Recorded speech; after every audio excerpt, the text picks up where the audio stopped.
Hello, and thanks for choosing my talk. I'm Guy Davidson, Principal Coding Manager at Creative Assembly, and today I'm going to be talking about teaching linear algebra to C++.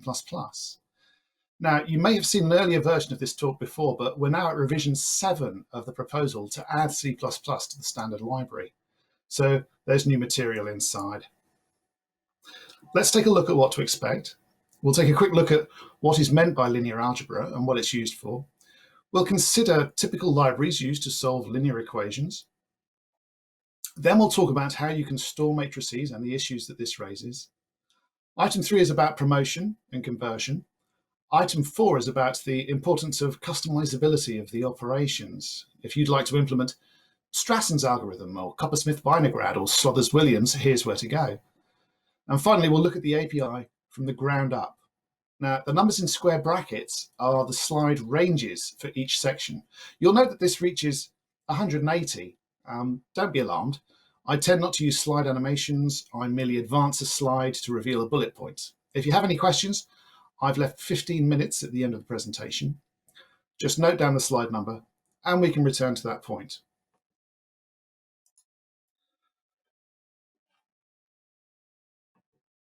So what are the goals of the linear algebra proposal? We want to provide linear algebra vocabulary types, mimicking those found in textbooks, which are applicable to a wide variety of problem domains, such as graphics, games, which is what I'm interested in, image and signal processing, large simulations, machine learning, and so on. And this means using templates, particularly to parameterize things like storage, promotion, and conversion of elements, and the arithmetic operations. We want default template parameters and aliases that serve the needs of 90% of users with maximal performance on common platforms, but it needs to be customizable for power users, so they might gain maximum performance on specialized platforms. The proposed types must include element access, matrix arithmetic, and fundamental operations. And finally, it needs to support mixed precision and mixed representation expressions, such that precision is never lost. But let's get started with what linear algebra actually is. The branch of mathematics concerning linear equations and linear functions and their representation through matrices and vector spaces. For our purposes, we're going to concentrate on linear equations and matrices, since we will always be working in finite dimensional space. Now, just to remind you, a linear equation looks like this: a1x1 plus lots and lots and lots plus anxn equals b, where an represents a coefficient and xn represents an unknown. Linear algebra is central to most of modern mathematics. I work in games, and I'm most interested in geometry. Linear regression is also solved with linear algebra. The easiest application to demonstrate is going to be solving simultaneous equations. Now, a vector is a tuple of scalars like this, a1 through to an. I say tuple. I've heard people say tuple and tuple. Personally, I think it's tuple. I think most right-speaking English people will say tuple too. We've had fights about this in the committee. You can perform addition and the inverse operation subtraction if they have the same size, like this. You can perform scalar multiplication, like this. And you can perform vector multiplication, like this. This is a row vector times a column vector, which is called the inner product, or the dot product. Now, a matrix is a tuple of vectors. Again, you can perform addition and the inverse operation if they have the same dimension. Scalar multiplication is also available, and multiplication of matrices is a little more complicated, since the source column count must be the same as the target row count. Significantly, multiplication is not, in general, commutative. There's a special kind of matrix called a square matrix. Now, this has the same number of rows as columns, and you may also be aware of the triangular matrix, where everything on one side of the leading diagonal is 0. And there's a special kind of square matrix called an identity matrix. The square matrix can have a determinant. Geometrically, this can be viewed as the scaling factor of the linear transformation described by the matrix, determinants crop up a lot. And a matrix may have an inverse. A matrix is said to have an inverse if the matrix multiplied by its inverse, or vice versa, is the identity matrix. Now, not all matrices have inverses. Now, this is rather reminiscent of the built-in types. We have addition and subtraction and multiplication and division, but increments and decrement and ordering are not available. Now, solving simultaneous equations is a simple matter. Let's look at this system of equations. We can write this as a matrix, ABCD times vector XY equals vector EF. Now we can call the first matrix A and rewrite it like this, A times XY equals EF, which we can rearrange as XY equals A inverse times EF. So let's try an example. 2x plus 3y equals 8, and x minus 2y equals negative 3. So this makes A 2, 3, 1, negative 2. Now the inverse for square matrix is the reciprocal of the determinant times the classical adjoint. These are trivial to calculate for 2 by 2 matrices. That's why I chose this particular example. So the determinant is 2 times negative 2 minus 1 times 3, which equals negative 7. While the classical adjoint is negative 2, negative 3, negative 1, 2, where you swap the elements of the leading diagonal and the signs of the other diagonal. Calculation is rather less trivial for higher dimension matrices. Anyway, this makes A inverse negative 7 reciprocal times negative 2, negative 3, negative 1, 2. So given that value for A inverse, we have xy equals 1 upon negative 7 times this matrix, negative 2, negative 3, negative 1, times 8, negative 3. So we have xy, oh, that should be 8, negative 3, error in the slide there, sorry. We have xy equals this expression, which evaluates to x equals 1 and y equals 2. To be honest, for larger systems, there is a more efficient algorithm called row reduction, which saves you the effort of having to calculate inverses. But this is just one trivial use of linear algebra. There are many others. Let's move on. Enough theory. I've written 4 linear algebra libraries over the course of my game-making career. So what differentiated them? Now, I dug out my notes from nearly 30 years ago and discovered that my first linear algebra library used fixed-point arithmetic on a 286 PC without a maths coprocessor. I wanted to use SI units, so that's meters and centimeters and kilograms and things like that, and 16-bit fixed-point arithmetic. So I reserved 4 bits for the fractional parts, which gave me 6¼ centimeters resolution. Our next one exploited the floating point coprocessor that shipped as standard with the 486 processor. Then I made use of the SSE2 instruction set that shipped with the Pentium 4. And now I have a revised version of that running at the moment with AVX instructions. I'm a game developer, so my use of linear algebra was strictly limited to matrices with between 2 and 4 rows and columns, with a non-integer scalar type. And I have several optimizations available to me. I know how big all the matrices are going to be. The scalar type is always a 32-bit floating point type. I know about my target processor, so I can use intrinsics and SIMD instructions. I can make use of cache behavior. But my library is optimized for this particular usage. Everything is fixed size, everything is dense. Now, there are many ways to optimize for other situations, such as sparse matrices of variable size. It's like string classes.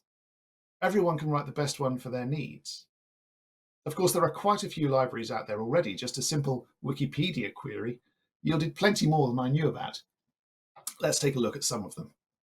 The one we all know about, of course, is BLAS, Basic Linear Algebra Subprograms, first released in 1979 as a Fortran library.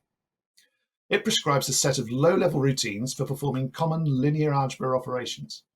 There are also C bindings, so that's useful for our purposes. And there are many implementations optimized for speed on a particular machine. There's a C++ API called, of course, BLAS++, which implements much of the functionality for your linear algebra needs.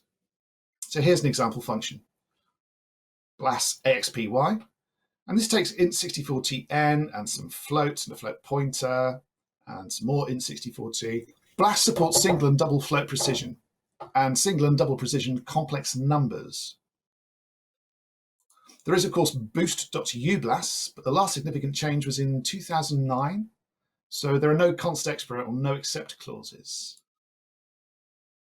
There are 3 levels of the BLAS API. Level 1 contains the vector operations. Now, these names are rather short. I've been told that this is because only the first 6 characters of Fortran identifiers are significant, which makes it very hard to provide meaningful names. Level 2 contains the matrix vector operations, and level 3 contains the matrix operations. This gives us a good starting point for the kind of API we might want. You can see a fair amount of repetition varying on matrix type. We've got Hermitian, symmetrics, and symmetric and triangular matrices supported. And upon the operands, is it going to be matrix vector, vector vector, or matrix matrix? And the set of operations is different for vectors from matrices. There is in fact another paper in flight concerning linear algebra, which aims to add a BLAS API to the C++ standard library. This doesn't use operator overloading or define any types. It simply makes the API more C++-like, using a free function interface and rather more meaningful names than things like SYR2K and ROTG. Moving on, Eigen is a significant advance over BLAS. First of all, it's huge. It is thorough. It is comprehensive. It consists of a selection of class templates for matrices, vectors, and operations. It accommodates runtime as well as compile time sizes. It has a mechanism for dealing with non-owned data through the map class. Here's a quiz. How many member functions does string have that aren't special functions? Just have a guess. Pick a number. Non-special functions that are member functions of string. The answer, in fact, is 45. 45 member functions. And the thing I dislike about Eigen is that the API is defined through member functions, and we already have bad experience of rich member function API for classes like string. And we don't want to repeat that with linear algebra, particularly since there are so many things that may be required. BLAS++ offers 32 functions. The Eigen tutorial here offers this sample program. It's quite easy to understand. I like the initialization of V at the bottom, with a chevron operator and comma-separated lists. Perhaps you've used dlib. This is a big library of useful things, and it takes an interesting approach to matrices by deploying expression templates in an attempt to achieve efficiencies. Now, the idiom of expression templates was described by Todd Veldhuizen and David van der Voorde. Now, expression templates are a template metaprogramming technique that builds structures representing a computation at compile time, where expressions are evaluated only as needed to produce efficient code for the entire computation.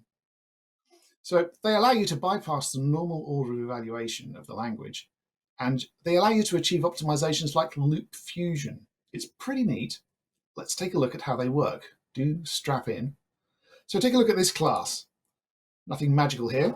We have a row vector object, which uses a stud vector to contain its elements.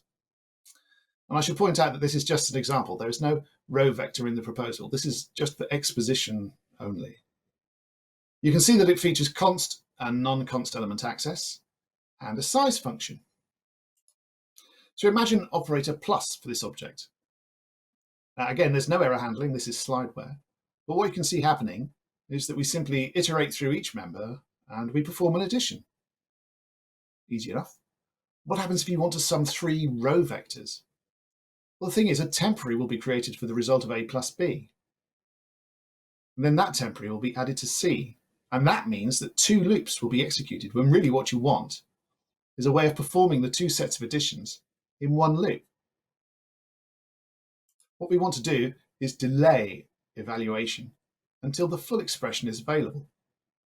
Delayed evaluation can be implemented in C++ by letting operator plus return an object of a custom type rather than a row vector. So let's call this type row vector sum. It represents the unevaluated sum of two vectors. Larger expressions then effectively build expression trees, and these are evaluated only when the expression is assigned to an actual row vector object. But this requires traversing such trees to do the evaluation, which is in itself costly. Now, expression templates implements delayed evaluation using expression trees that only exist at compile time. So each assignment to a row vector, such as row vector equals x equals a plus b plus c, generates a new row vector constructor if needed by template instantiation. And this constructor operates on 3 row vectors. It allocates the necessary memory and then performs the computation. Thus, only one memory allocation is performed. So here's an example. That's an awful lot of words, and sometimes code is clearer. So a base class, vector expression, represents any vector-valued expression which derives from it. So for this example, we're going to look at addition. Vector expression is templated on the expression to be implemented, and this is an example of the curiously recurring template pattern. The row vector class still stores the results of a fully evaluated vector expression and becomes a subclass of vector expression. Let's add a couple of additional constructors to the row vector class. The first is the obvious initializer, which takes a list of elements and migrates that list to storage. Now the second constructs a row vector from any vector expression. It constructs the storage with the correct size, and then it initializes the contents of the storage by forcing the evaluation of the expression via the square operator. It's a raw loop, but don't tell Sean Parent. Having defined those 2 additional constructors, let's define the sum of 2 vectors, represented by a new type, which we'll call vector sum. So it is templated on the types of the left and right-hand sides of the sum, so that it can be applied to arbitrary pairs of vector expressions, either arithmetic operations or merely vectors. Everything operates via const reference, and all you need is the square operator to perform the evaluation and the size function to retrieve the size. An overloaded operator plus serves as syntactic sugar for the vector sum constructor like this. And with the above definitions, let's look at the expression a plus b plus c, the sum of 3 row vectors. Now, pay careful attention to the type of D.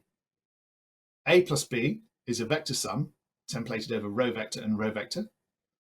Adding that to C yields a vector sum of that new object and a row vector. Now, inside the row vector constructor, the loop body assigns xi to elements I via the square operator, which forces evaluation.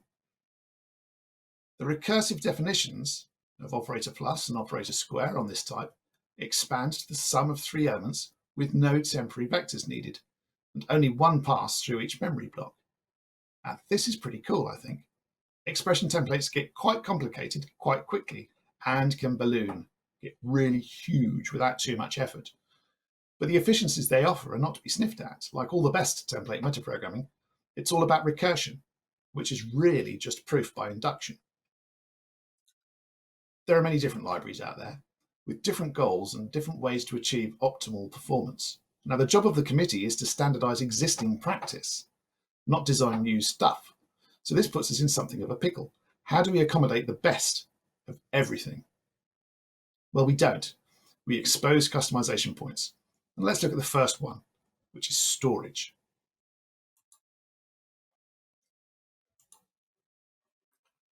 Storing your matrices is quite the topic. If you're using a fixed size matrix, then you can most likely simply keep it on the stack. It's certainly the case with geometric types. But if you're using a sparse matrix, or you don't know the size of the matrix until runtime, you'll need to be able to allocate memory on the heap, or wherever you're keeping your free store. Alternatively, you may not own the values that make up the matrix. What if you have a stream of scalars of known stride, and you simply want a span?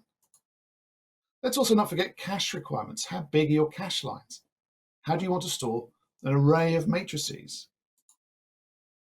Do you have access to SIMD instructions? Which set? How big are the registers? How many do you have? Does your toolset expose intrinsics? Much of these are implementation details, and the purpose of standardization is to define an API, not necessarily an implementation. The obvious solution is to parameterize your storage and standardize how you access the elements. So let's introduce the first class. Here's how we store dense rectangular matrices. Now, the first three template parameters are simple enough. It's the type of the element, the number of rows, and the number of columns. The type is possibly an ideal candidate for a concept, but concepts are forever. So we'll wait for other maths proposals to come online, and then we might revisit this. Now, if rows or columns exceed 0 and alloc is void, then it's a fixed size object with internal storage in a stud array. But if alloc isn't void, then it's stored in dynamically allocated memory, as described by the parameter of alloc. But if rows or columns has the value dynamic extents, it's stored in dynamically allocated memory, as indicated by alloc, which mustn't be void. Now, this is important. What if you don't own the data? What if it already exists somewhere in a consumable form, and you don't want to expend cycles, memory, and energy copying it somewhere else to deal with it? So what if I told you that there is already a proposal to add a multi-dimensional data view to the standard? This is in fact the case. P0009, several years in the making, is upon us. It's working its way through the library working group and didn't quite make the cut for C++20, but that identifier, dynamic_extents, comes from this proposal. The last of the template parameters is the layout parameter, and describes whether the matrix is row or column major. And this maps directly to MD-SPAN's layout right and layout left policies. And after this, you can see some useful using declarations. Now we have a simple set of constructors: default, initial number of rows and columns, and an initializer list of initializer lists of elements to form a matrix. And we've sort of got a container here. Things you're going to want to know are the size and capacity for both columns, rows, and columns and rows.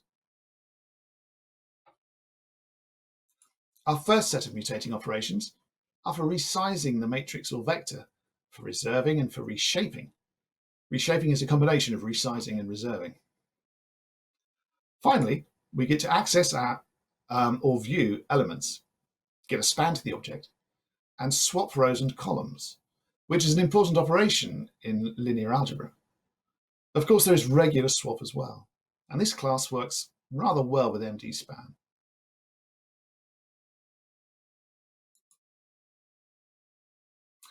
Now, I assume some of you use C++ for performing arithmetic, so now it's quiz time.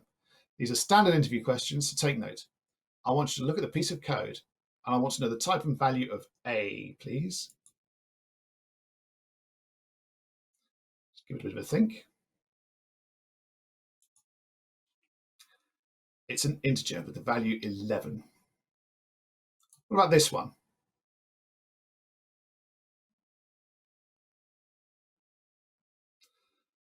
Well, that's a long with the value of 11L. And what do we think of this?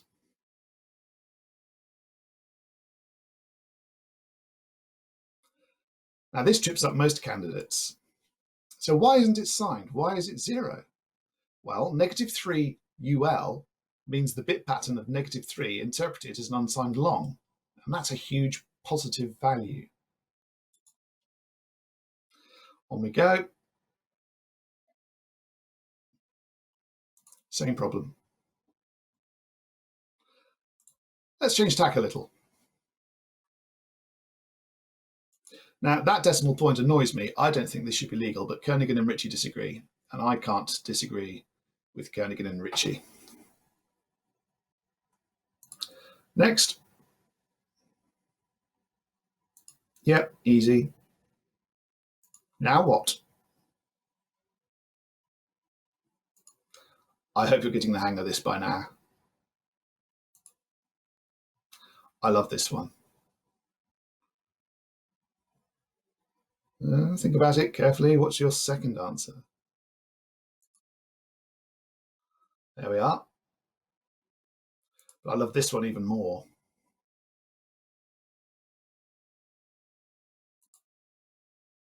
I could do this all day long. There are many traps to set for the unwary traveller. As you can see there, we're dividing a float by a very, very, very, very large negative integer. Very large integer. So we're actually talking about implicit conversion here. So you need to know your promotion and your conversion rules. So small integral types can be promoted to large integral types. Arithmetic operators do not accept values smaller than int, which is fortunate. Now float can be promoted to double without change in value. Conversions may change the values with potential loss of precision. Now with integral conversions, sign and width are important. And floating point conversions are a little more forgiving, although converting doubles outside the range of floats is undefined behaviour.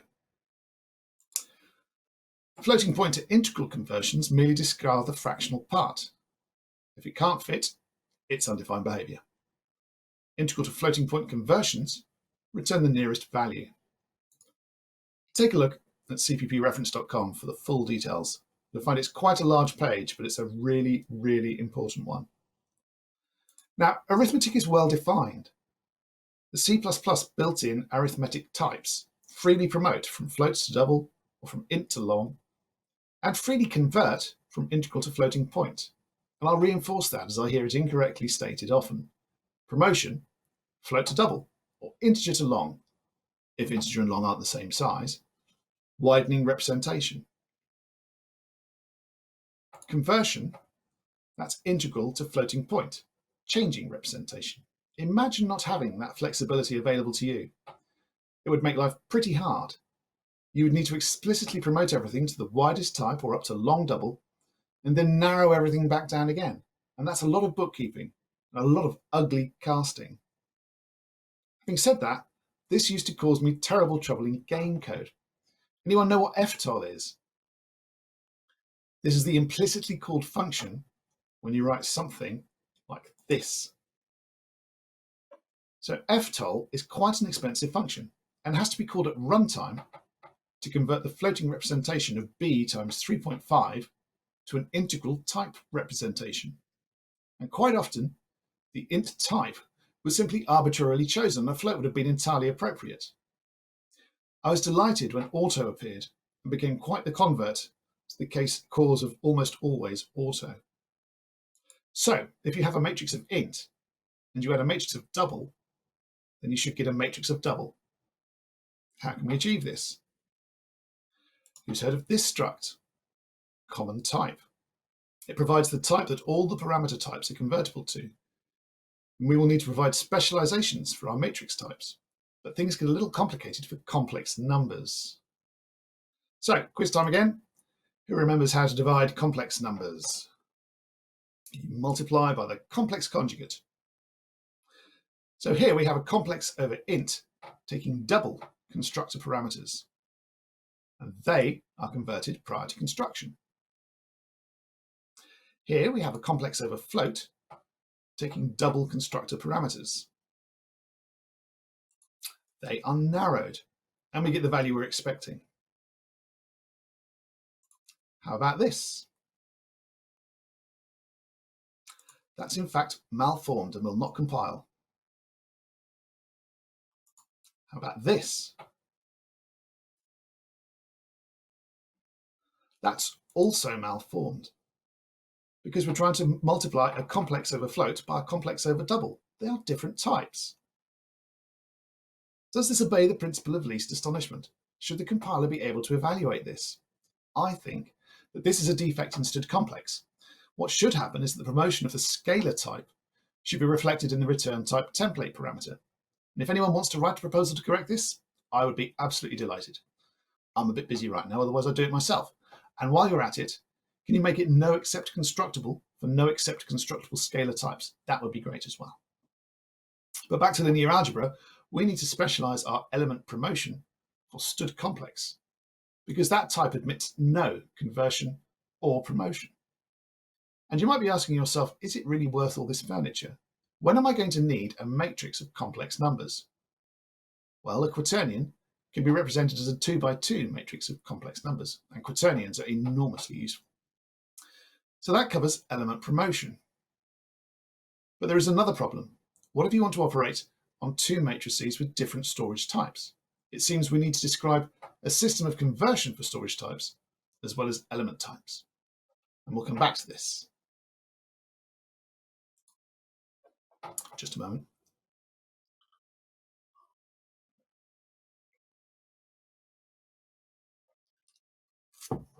Now, we've covered storage and promotion.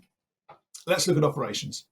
We want to add, subtract, multiply and divide by scalars, and multiply by other matrices. How we do that depends very much on what you're actually doing.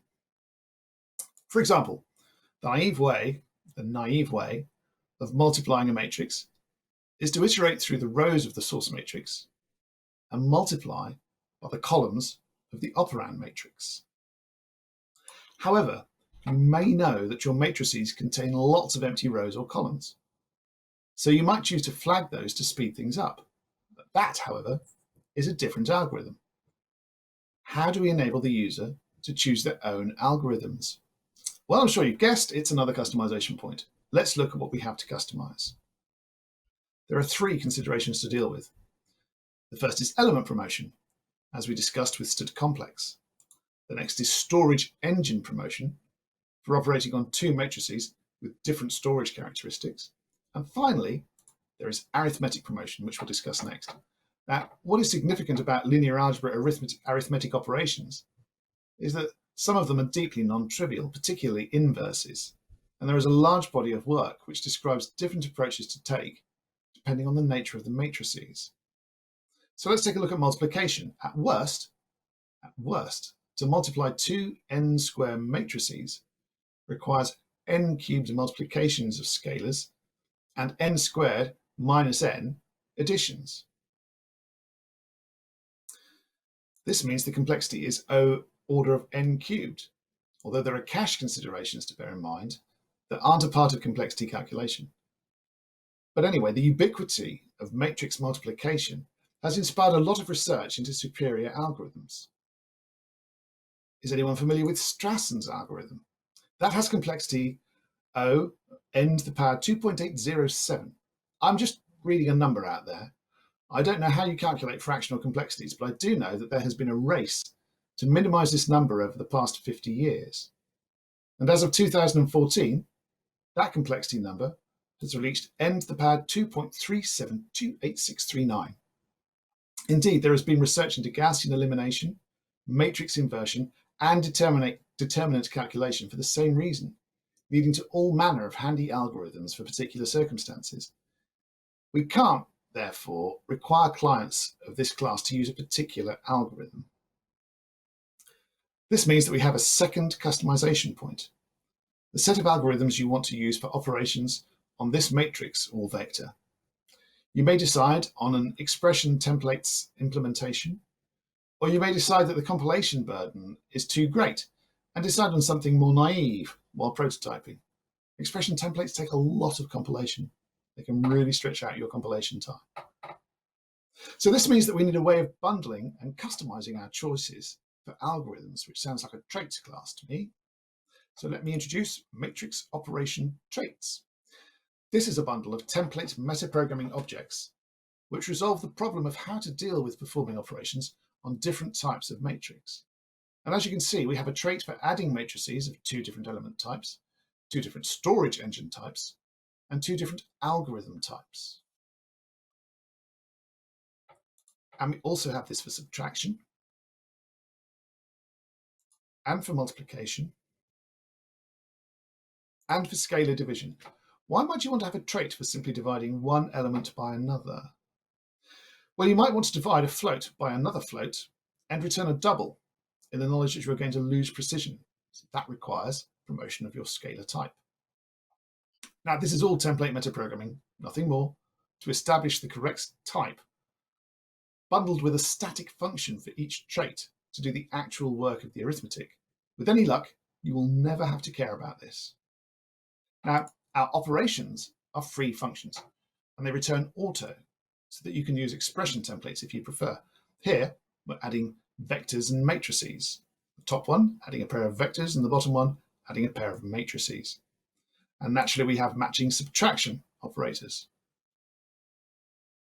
Now, scalar multiplication of vectors and matrices on both left and right-hand side of the operator. That's simple enough.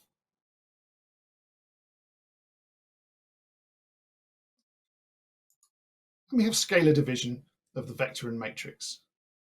Of course, the scalar will only appear on the right-hand side.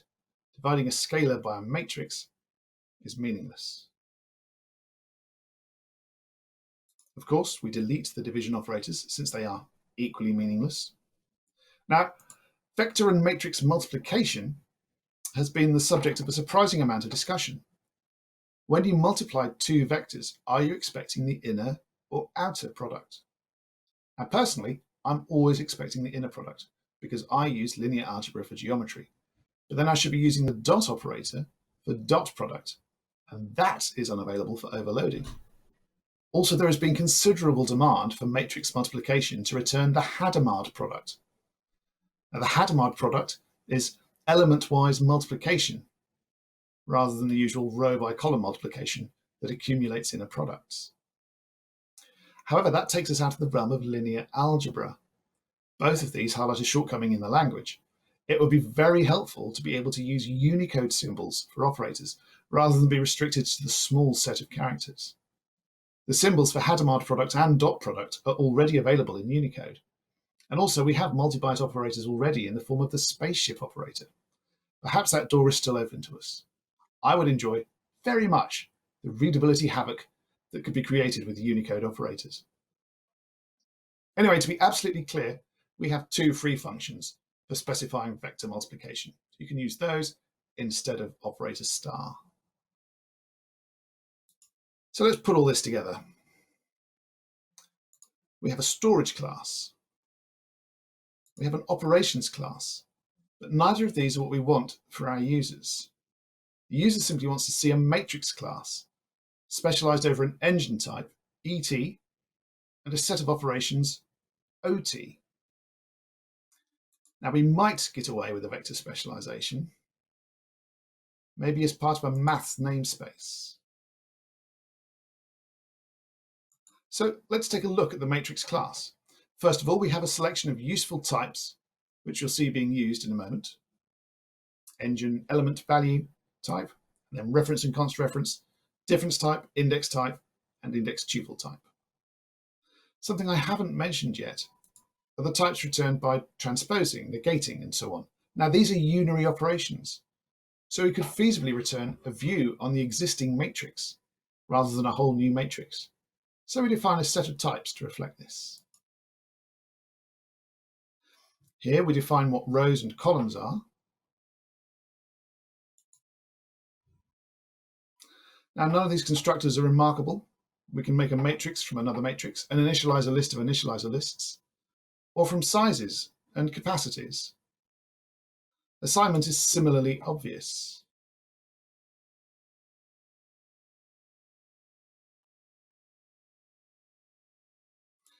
We have explicit sizes and capacities of rows and columns.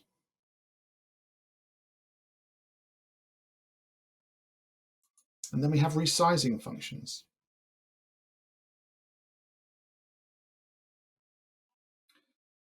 Finally, we have access functions, along with transpose, Hermitian, and submatrix functions.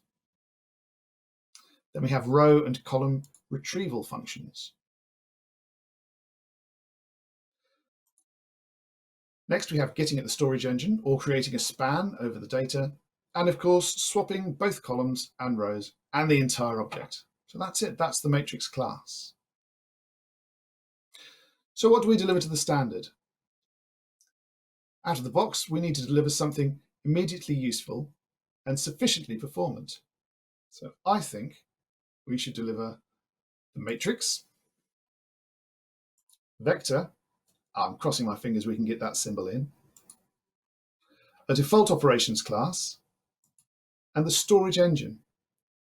Now, how do we teach this? What are we going to tell our students about using these classes? Well, assuming your students have a knowledge of linear algebra And assuming we get the classes to behave without astonishment, with conversion and promotion similar to the built-in types, there shouldn't be much to teach. It should simply work as assumed by the user. A vector multiplied by a vector should create a scalar via dot product. Mismatched vector addition should fail to compile or should report an error under contracts. Now let's rewind the goals. We wanted to provide linear algebra vocabulary types, parameterize orthogonal aspects of implementation, with defaults for the 90% customizable for power users. We want to provide element access, matrix arithmetic, and fundamental operations. And we want mixed precision and mixed representation expressions. Thank you very much. Now ask me 2 questions. I know that I finished considerably ahead of time, so we have plenty of time for questions. Right. Meanwhile, our Telegram chat is a little shy, and I guess they're preparing questions. Meanwhile, I'll ask you myself some of them. For example, as a former game developer, I'm kind of interested in your take. What are the chances of big studios adopting the linear algebra library? And as for the creative assembly, will it be switching to the standard linear algebra library? That's an excellent question. What are the chances of studios adopting linear algebra libraries? Well, we have an example implementation available, and I've managed to tweak it so that it generates extremely efficient code. So there is no performance reason not to adopt the code.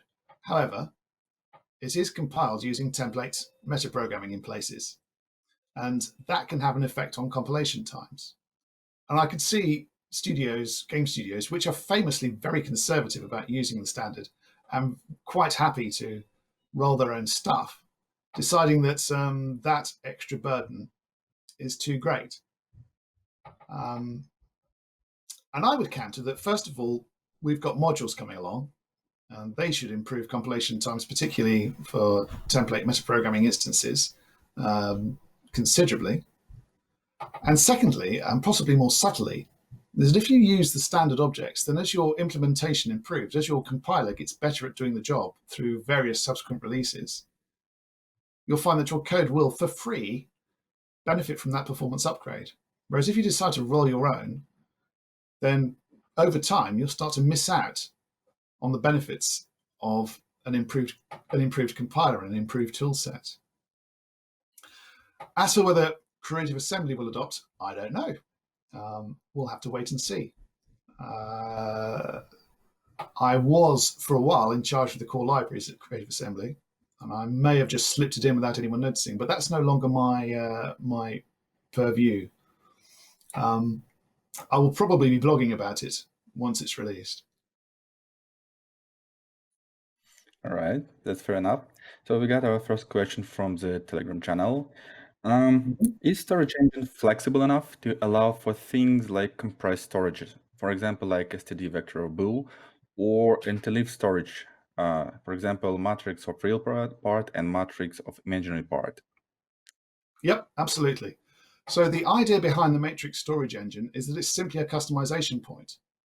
If you want to store your data in some other way, if you want to store your elements in, any way you like, then you simply write a new matrix storage engine. It's not hard, and you can customize it, according to your own preferences, according to how you expect your matrix to behave.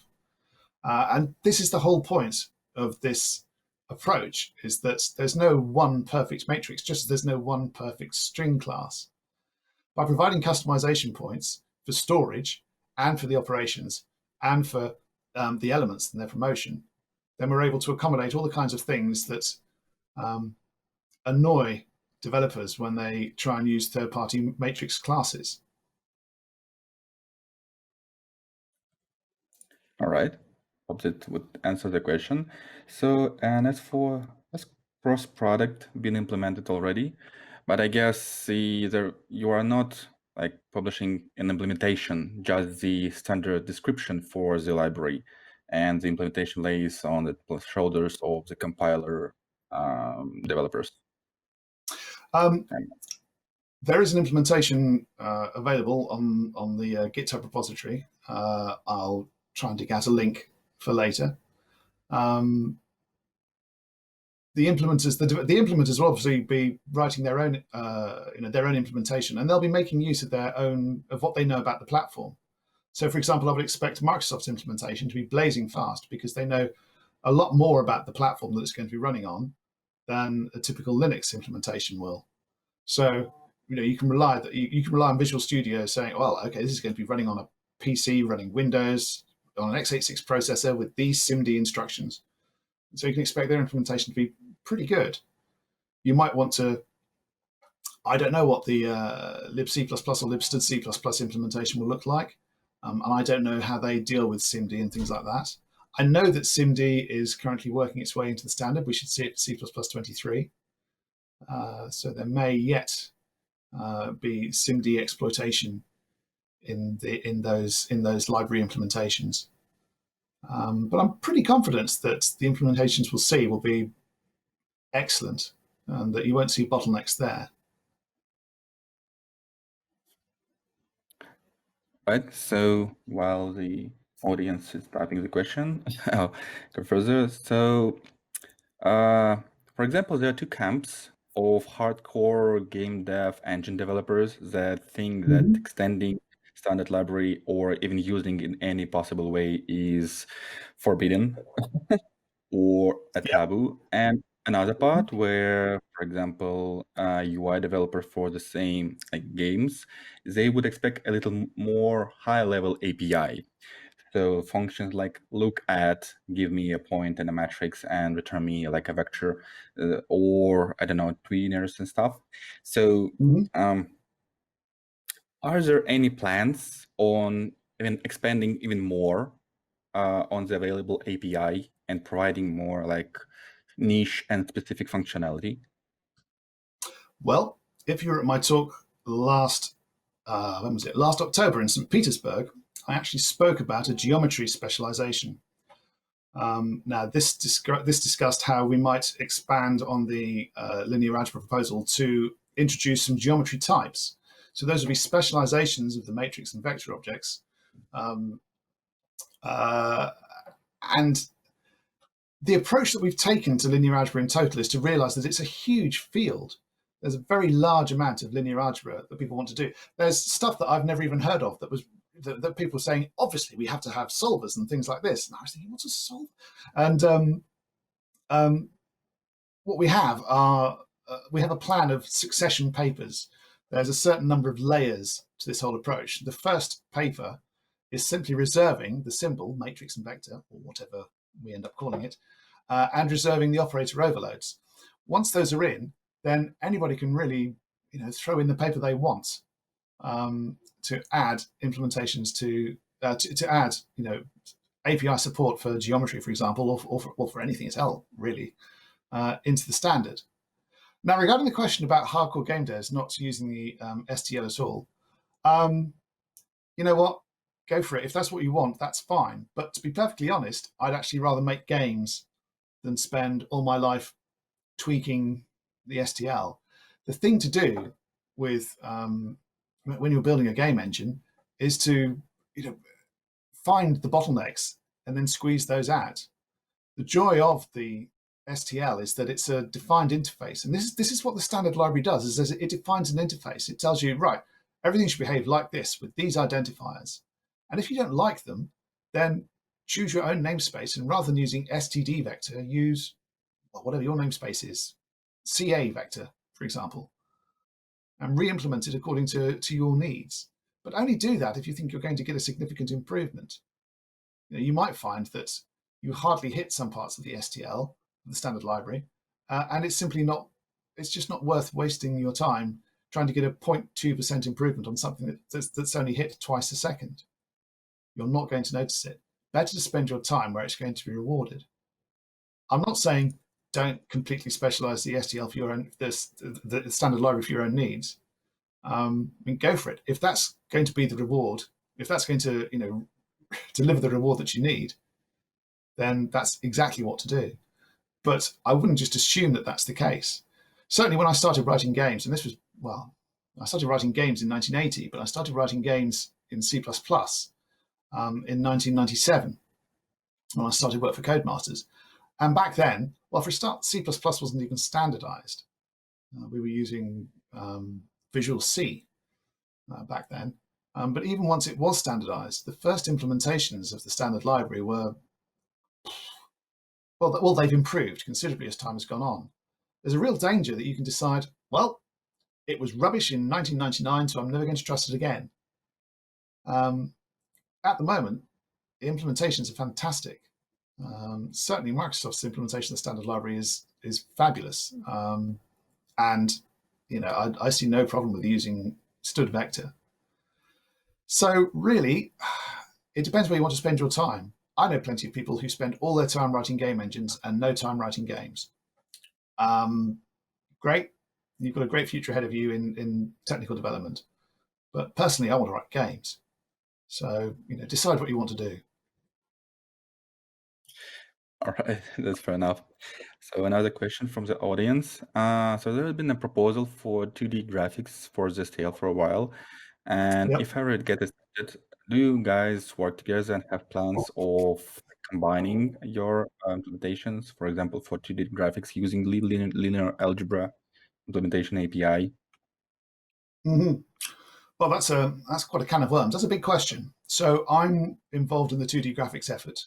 The problem that the 2D graphics paper has is that it's a technical specification with nearly 200 pages of standard wording. And it's just an enormously big bite for people to take all in one go. It's gone back and forth many times. I think we're on to about revision 11 now. So whilst we debate and discuss and decide on this, I'm taking parts of that proposal and drip feeding them into the standard library. So linear algebra is the first thing to do, but I've also got a color proposal lined up, and a geometry proposal is starting to take shape. The 2D graphics proposal comes in a number of chapters. The first chapter is on color, then the next chapter is on linear algebra, and then it's geometry, then it's primitives, then brushes, then windowing. We've also got text and mouse and keyboard input. So that's 8 proposals in one.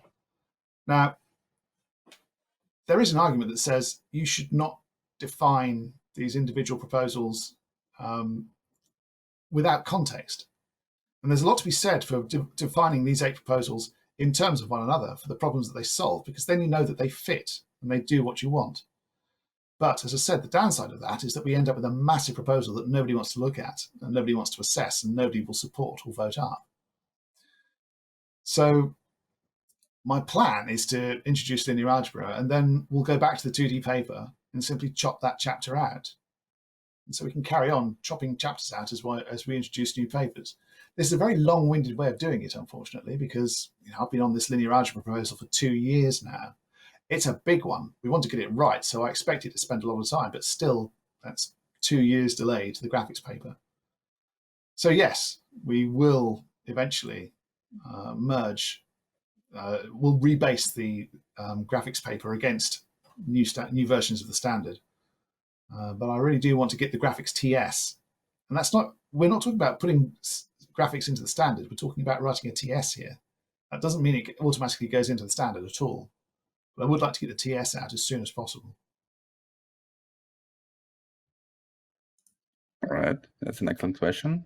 Currently, I'm trying to process another question from the audience. Okay.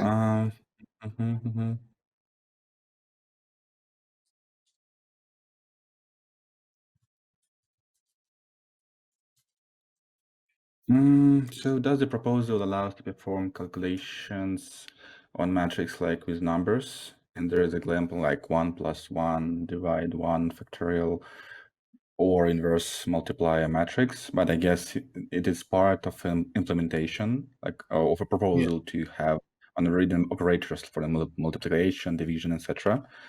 The only caveat that the operator dot is not avoidable, so you cannot have a distinction between cross dot and cross multiplication and dot multiplication. So I guess um,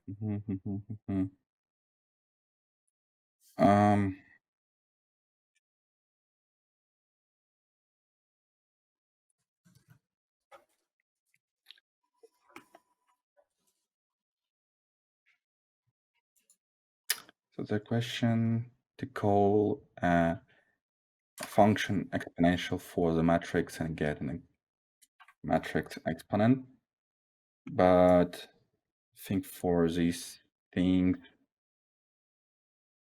for to get determinant and exponent for the matrix, these are the part of the proposal to have an API to override the things.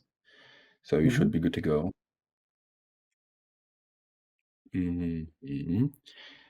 So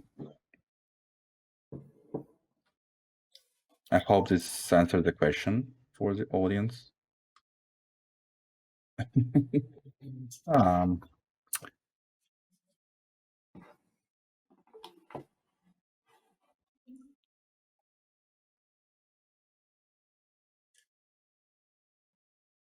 some of the people, yeah, tapping. Just let's wait for a second.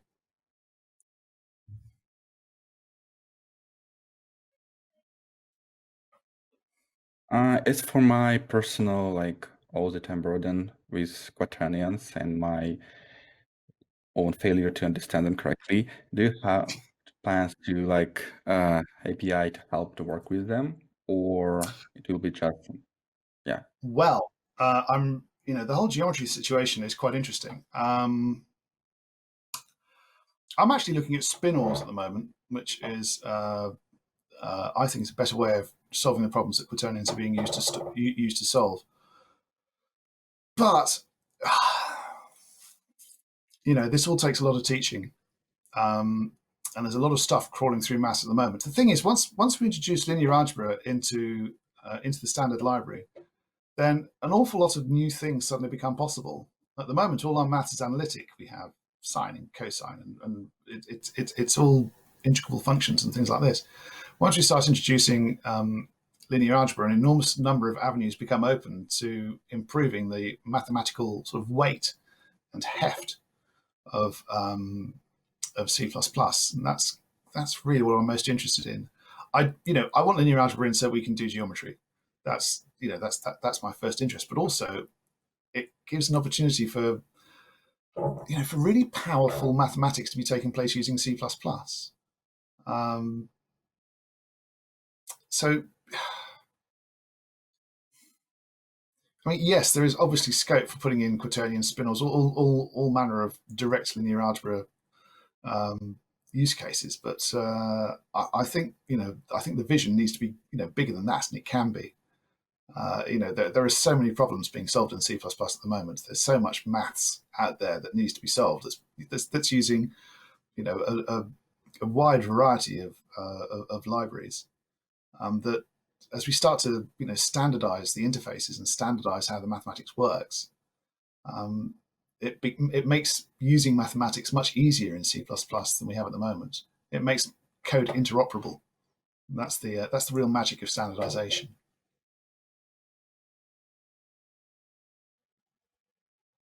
right.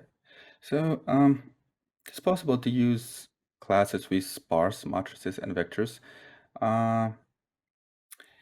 Do the developer need to implement both storage and trace for that? Yes, for sparse matrices, you need to implement your own storage engine, but I imagine it'll be the work of moments for someone to put one up on GitHub. We might, in fact, do that ourselves. One of the exciting things about developing this proposal is that we have, we're writing an implementation. So Bob Stiegel is my co-author. I must, mention his name and have it said because he's done, an enormous amount of work here. He's certainly done the lion's share of all of this on this proposal. We're putting an implementation together, and it's great just being able to see how well the proposal works when we say, all right, let's try implementing another set of arithmetic traits. All right, let's try another storage engine. We used to have a number of storage engines in the proposal. We had dynamic vector, we had dynamic and fixed size vector and matrix engines. We had 4 engines straight, off the bat. But by defining just one matrix storage engine, it suddenly it just fell out, and it fell out quite simply, which suggested to us that actually we are on the right lines when it comes to the way that we're designing things. So yes, it will be upon you to design your own or to provide your own more exotic types for storage. But once it's done, once it's published on GitHub, and once everybody else has had a look at it, then they will start to become standardized.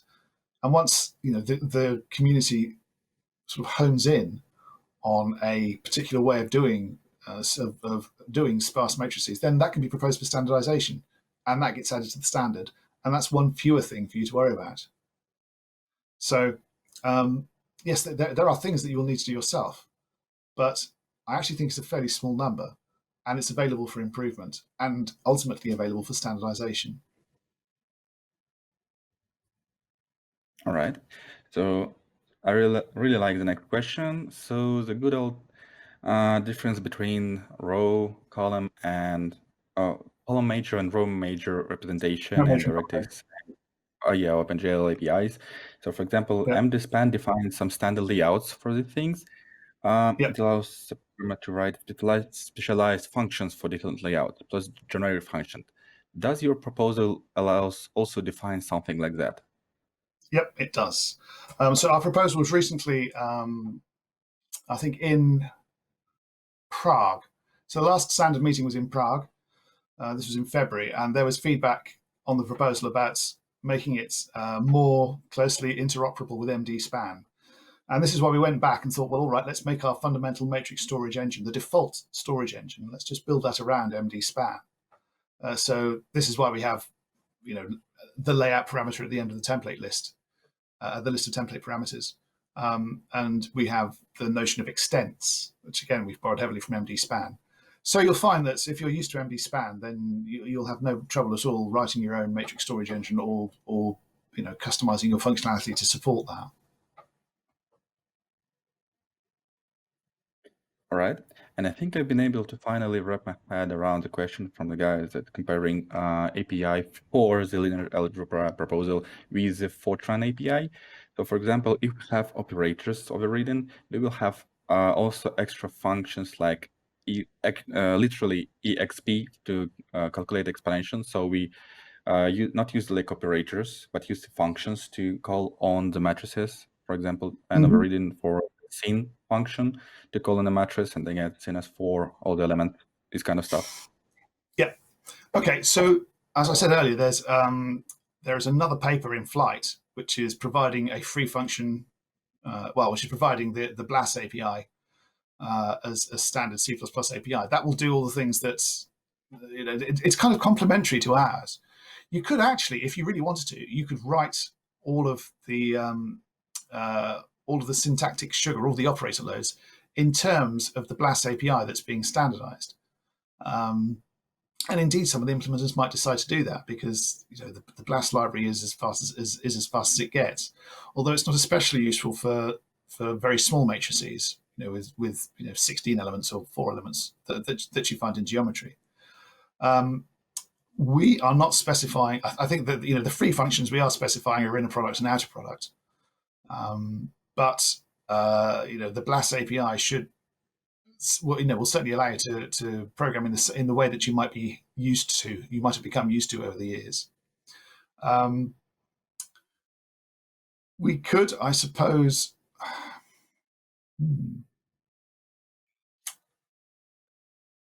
We could add more free functions that are replacements for the operator overloads, but maybe I think that's another paper. The purpose of this paper of this proposal is to reserve the matrix and vector symbols, and to reserve the operator overloading. But there's nothing to stop additional proposals from adding non-member functions, non-symbol functions, to do the same job. All right, we got around 9 minutes left, so we'll be able to answer a few more questions. I think I've seen a person ask about this API. I've been writing something, but yet to get another question. Um, s- I must say it's the fastest I've ever done that presentation. So I could see the time going past and thinking, there can't be 30 minutes, surely. What's going on here?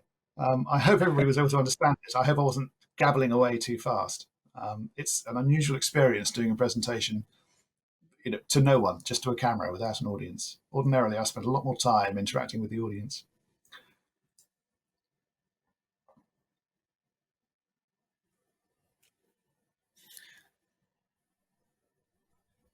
Another question from me. So, about the available implementations for, can you mention once again what tool chains have been already working with the new proposal? So the sample implementation that we have, which is on Bob Stiegel's GitHub site, works on Xcode, GCC, Clang, and Visual Studio, to my knowledge. I think actually you can get it through Conan as well. I think there might be I think it might be a little bit broken right now because we just had a major revision to the API. But if you go to the GitHub repo, you'll find everything you need to play with it. It's great. I'm trying to ultimately I want to plug it into Godbolt, into Compiler Explorer, so that you can properly play with it yourself and see all the assembly that gets generated. I'm sure that's not too far away. We've got a mailing deadline we're actually going to publish revision 7 as a mailing for the C++ committee for WG21 in mid-July, and it will get discussed, I hope, in Library Evolution Working Group a couple of weeks later. But yeah, the implementations they're not hard. The implementations aren't complicated. Much of it is template metaprogramming. There's not actually a lot going on in terms of actual code to be executed. It's all about interface. It's all about API. All right. And were there any thoughts putting the debugability for the operators? Because the C++ is notoriously famous for its huge and puzzling error messages and Yeah. So yeah, I need another monitor just for the output of a compiler. I'm sorry, it's going to be horrible. I can't. I don't have anything else to say about this. This is a bigger problem with C++. Is output message. Once you start nesting templates, output messages become completely illegible. I'm hoping that concepts will come to the rescue here, because that's where the errors tend to happen. It's when you have missing functions or missing overloads that are being expected by the client code. Concepts will resolve a lot of this. They will make. I don't want to sound like I'm saying, concepts will solve everything, because modules are the things that are supposed to solve everything, not concepts. But I am hoping that concepts will certainly improve error messages once we get some mature implementations out there. But as I said at the end of the talk, if it should just work out of the box, there should be no teaching required. And if you're starting to tinker with it, I'm going to assume you're a power user anyway, and that you've written your own sort of error. I'm sure we've all written our own error parsers for separating out our template parameters and grouping the output in a more legible way. If you're that kind of person, then I would hope it's not going to be much of a problem. Depends how much you want to customize, I guess. If you want to get right down into it and you have a custom type with custom promotion rules for elements with and also custom storage depending on the nature of those elements, and custom traits depending on how the elements and the storage interact, then that's interesting and admirable work, but you really are. Maybe the standard approach isn't the one for you if you're so specialized. And actually, this goes back to the earlier question about when should you use the standard library. If your platform characteristics and your delivery characteristics are so niche, then the standard is possibly not the place where you should be. It's the place where you should start, and it's the place that you should optimize from. So, yeah, there will be bad error messages. But once they start getting really unpleasant, maybe you're in the wrong place. Maybe you shouldn't be in the standard. All right. That's an honest Controversial. answer. So, yes, we have like 4 minutes left, and the Zoom link is already available, so we can actually move to the meeting, the discussion room, and talk about other Okay. things. If it's okay, like I need an answer from our producers or anyone.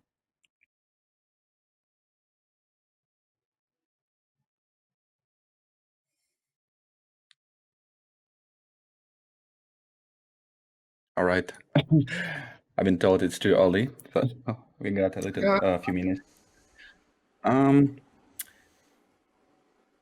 Regarding the output and readability of error messages and stuff, so we can work tightly to be using IDE developers, wink wink, like JetBrains writer and upcoming support for C++. So I've been talking with these guys and like the tools provider and IDE providers on the early adoption and support for like for example the debugger output and like NatVis support for in Visual Studio for this output or any like analog from the Xcode. So the system confusion question is, yeah, the ID developers, will they have this like NatVis implementation for more prettier preview of the debugger state of values? I like NatVis very much, actually. We use it extensively at Creative Assembly. And writing a NatVis, writing a visualizer for each of your types is a really worthwhile thing to do. I've not got much experience of Xcode or CLion or the other IDEs. It would be debuggers are hard, really. You can write a simple debugger quite quickly, but writing a useful one that references back to your source code and knows where and is able to correspond between a piece of source or a memory address and a piece of data or a piece of functionality is it's not a trivial matter. But visualizers really, their quality of life that they give to developers is enormous, and I would hope that visualizers are they're the minimum bar to entry for players in the IDE market. I will be writing visualizers for it's on my to-do list. Is to write visualizers for the implementation for Visual Studio, so that you can actually see so that you can see what's going on. It's not too hard to do. It's it's an interesting way of considering how your implementation represents itself to the outside world, and also considering how memory is well used in caching operations and things like that. I don't know. I don't know the Xcode people. I don't know the CLion people. I don't know, whether or not they have plans to introduce that sort of custom-defined type visualization. But it would be foolish to ignore the great improvements it leads to the life of the developer when they're able to give more detail to the debugger about what their type is all about and what it's for. Yes, I guess we could continue discussions on. All right. Hello. Hi. Thank you, Guy. Thank you for your experience. Thank you for your good talk. I really pleasure hearing dynamic discussion. But now we should go into Zoom to prepare a session for you and for Alexander and our attendees. Thank you. Bye-bye. See you later. Bye-bye.